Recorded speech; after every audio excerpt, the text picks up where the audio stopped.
Hello दोस्तों बहुत बहुत स्वागत है आपका अपने इस YouTube चैनल पे। और दोस्तों, आज मैं आपके सामने हिमाचल की ही एक सत्य घटना लेके आया हूँ। और हाँ, अगर जो भी मेरे इस चैनल पर नया आया है वो प्लीज़ मेरे चैनल को सब्सक्राइब कर लें, ताकि फ्यूचर में आप ऐसे ही इंटरेस्टेड वीडियो अपने फ़ोन पे पाए और कहानियाँ सुन के उनमें आनंद ले सकें। तो बढ़ते हैं आज की इस खौफनाक कहानी की ओर। ये 3-4 साल पहले की बात है। हम 4-5 लड़कों का ग्रुप सोलन जिले में स्थित अपनी यूनिवर्सिटी के हॉस्टल में बैठकर रात को भूत की कहानियां सुना रहे थे। हॉस्टल में अक्सर हम रात को बैठकर बातें किया करते, तो कभी कभार भूतों की बातें किया करते या उनके किस्से छिड़ जाया करते थे। तो उस रात को हुआ यूं कि सबके साथ हुई सत्य घटनाएं उन्होंने हमारे साथ साझी की। इतने में हमेशा सीरियस रहने वाले हमारे एक दोस्त ने कहा कि उसके साथ तो कोई भूत की घटना नहीं घटी, मगर हाँ, उसके घर के पास एक शिला है जिसमें भूत रहता है। यह दोस्त धर्मशाला के पास रहता था। उसने बताया कि खनियारा में भूत नाम की शिला है। दोस्त ने सुनाना शुरू किया। माना जाता है कि भूत शिला के नाम से चर्चित बड़ी सी चट्टान के आसपास एक भूत रहता था, जो वहां से होकर गुजरने वाले लोगों को परेशान किया करता था। एक बार किसी स्थानीय पंडित ने कोई विद्या हासिल की और मंत्र शक्ति से उस पंडित ने भूत को बड़ी सी चट्टान के साथ बांध दिया। पंडित ने भूत से कहा कि सुबह होते ही तेरी पोल खुल जाएगी और सूरज की किरणों के सामने तेरा खात्मा हो जाएगा। फिर दोबारा तू कभी किसी को नुकसान नहीं पहुंचा पाएगा और ना ही कभी तंग कर पाएगा। जैसे ही सुबह होने लगी तो भूत घबरा गया और पंडित से कहने लगा कि मुझे छोड़ दो, बदले में तुम जो कहोगे मैं वही करूंगा। आखिर में पंडित ने वचन लिया कि बगल में ये जो पत्थरों और झाड़ियों से भरा हिस्सा है, इसे मैदानी खेत में बदल दो। भूत ने कहा कि ठीक है, मैं ये काम करूंगा, मगर खाने के लिए गोबर और भूसा खाने के लिए दिया जाए और रोज वहां बने एक बड़े से ओखली में रख दिया जाए। तो दोस्तों, आपको मैं आगे बताता चलूं। ओखली होती है पत्थर को तराश कर बनाया गया गड्ढा, जिसे ओखली के तौर पर इस्तेमाल करते हैं। पंडित भी इस बात को मान गया। फिर कहते हैं कि काफी समय तक ऐसा कुछ भी नहीं हुआ और जो रीति रिवाज बना वो वही चलता रहा। मगर एक दिन उस ओखली में दिवाली के दिन किसी ने मिठाई रख दी। चूंकि भूत के साथ जो समझौता हुआ था वो मिठाइयों का नहीं बल्कि गोबर और भूसे का हुआ था, इसलिए भूत ने माना कि उसके साथ वचन तोड़ा गया है। इसलिए उसने फिर से उस बड़ी सी शिला पर आकर उत्पात मचाना शुरू कर दिया।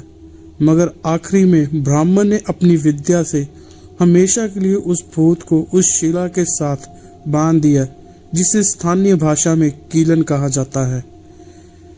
मैंने दोस्त से पूछा कि क्या वो शिला आज भी है। उसने कहा कि हाँ है, तुम कहो तो आज भी जा सकते हो वहां। तो हम दोस्तों की योजना बनी, अगले वीकेंड पर धर्मशाला का चक्कर भी लग जाएगा और भूशिला भी देख आएंगे। तो हम अगले वीकेंड धर्मशाला पहुंचे। हम 3 लड़के थे और 3 लड़कियां। हम सभी दोस्त एक ही बैच के थे। शाम के समय हम खनियारा स्थित उस भूशिला की तरफ पैदल चढ़ने लगे। अंधेरा हो चला था। लड़कियों को हमने बताया नहीं था कि हम कहाँ जा रहे हैं, तो खैर हमने नजदीक पहुंचने से पहले ही उन्हें बताया कि हम दरअसल भूशिला देखने जा रहे हैं।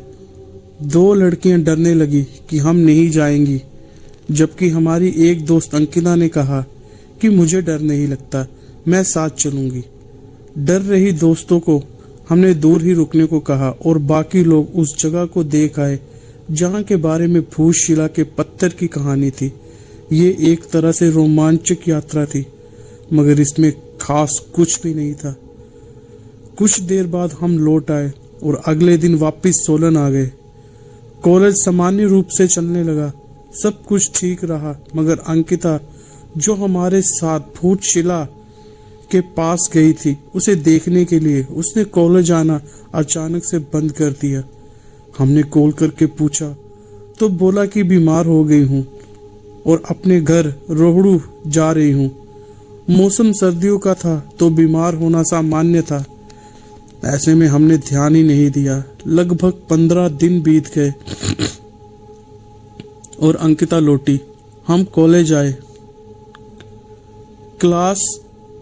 क्लास आए, मगर हमसे बात ना करे।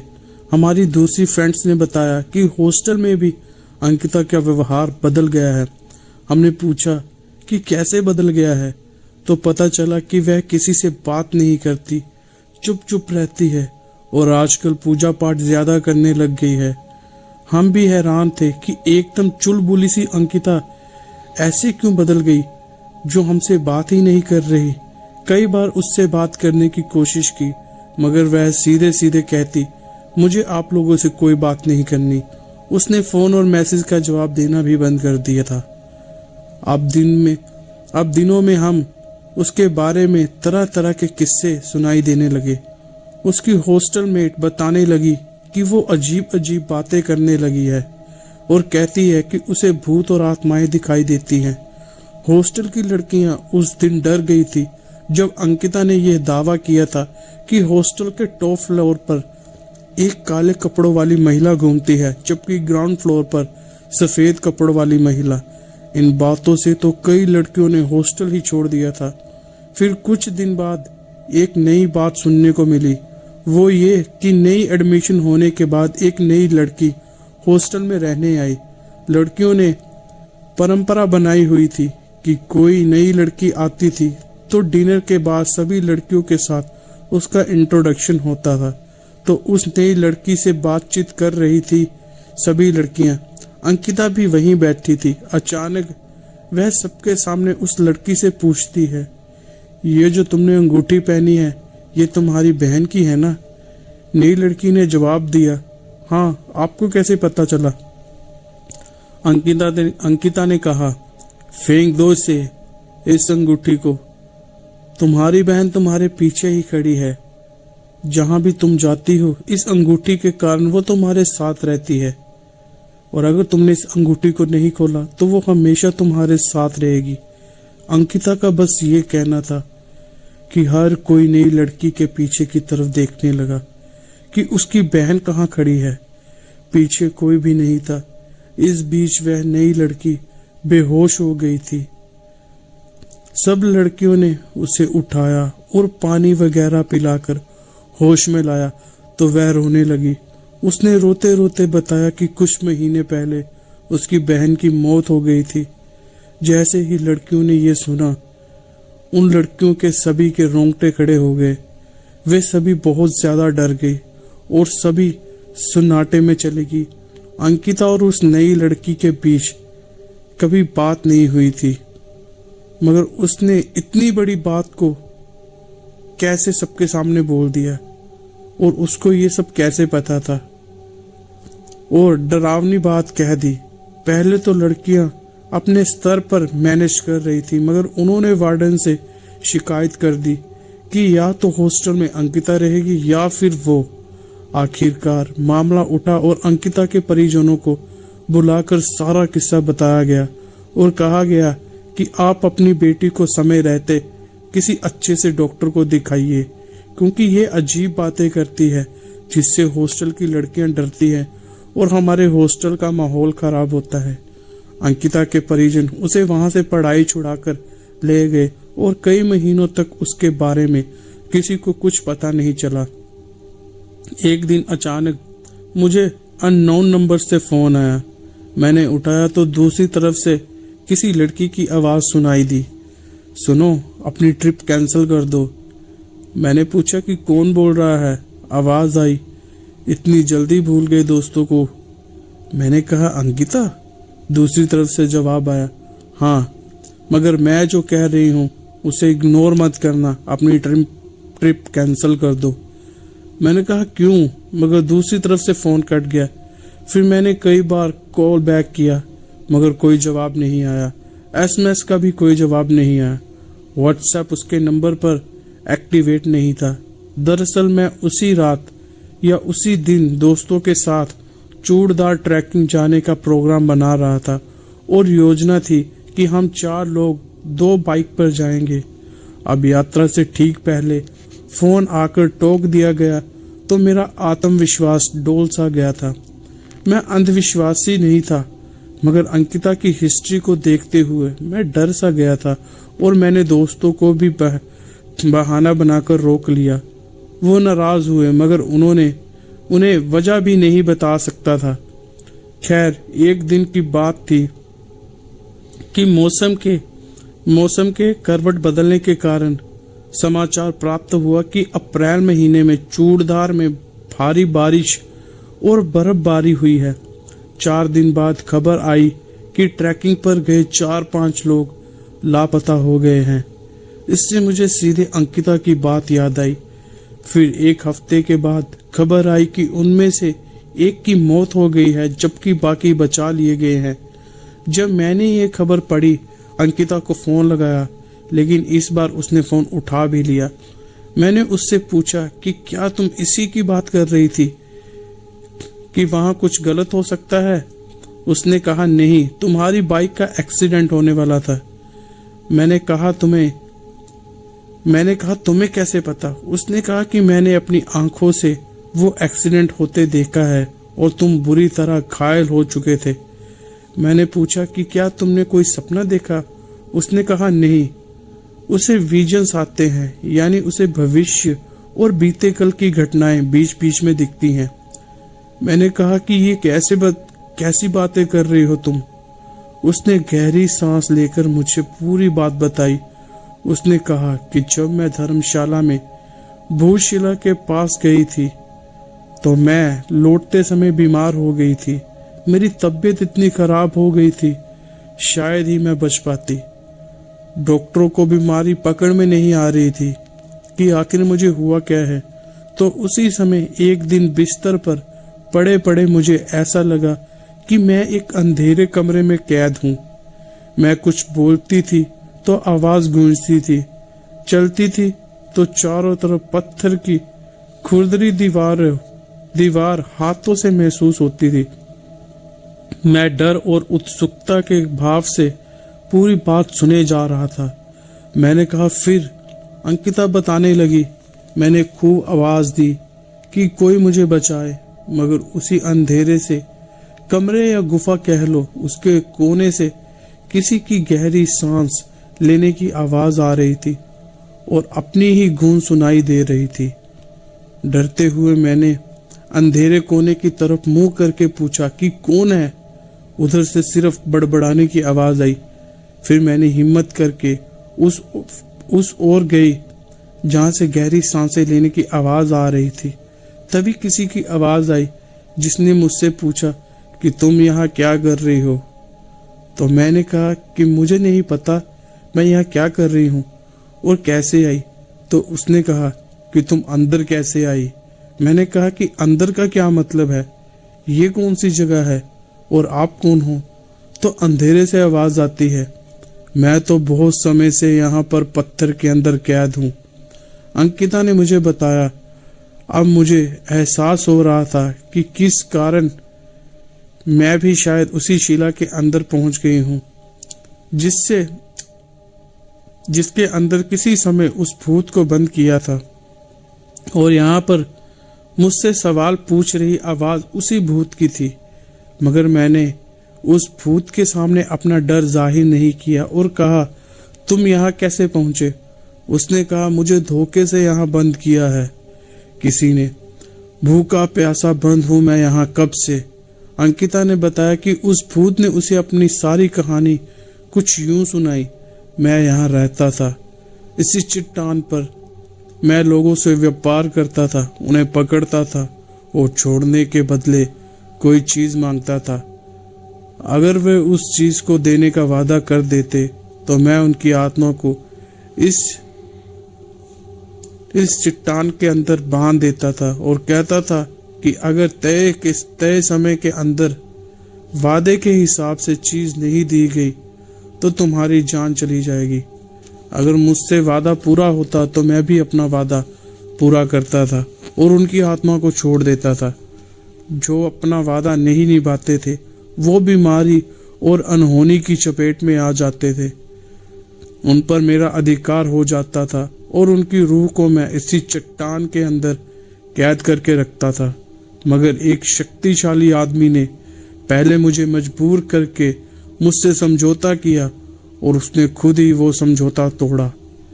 फिर जब मैं उस समझौते को टूटने के आजाद होकर फिर वही काम करने लगा तो उसने धोखे से मुझे फंसा दिया।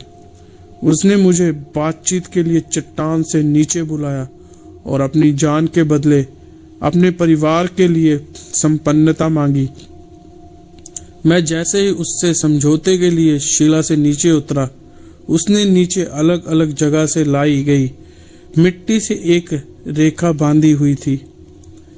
उसमें आकर मैं फंस गया और मजबूर हो गया। फिर पंडित ने मेरी जान बख्शने के बदले हमेशा के लिए इस शिला में बंद हो जाने का समझौता किया। उसके बाद मैं इस शिला के अंदर कैद हूँ और अपने समझौते के मुताबिक बाहर नहीं आ सकता। अंकिता ने मुझसे कहा। भूत की ये बातें सुनकर मुझे लगा कि शायद मैंने भी उस दिन घूमने जाते हुए इस हिस्से पर पैर रख दिया था जहाँ किसी पंडित ने भूत को बांधने के लिए रेखा खींची थी। इसीलिए मेरी आत्मा भी इस शिला के अंदर चली गई है। फिर मैंने भूत से कहा कि मैं यहाँ से बाहर कैसे निकल सकती हूँ।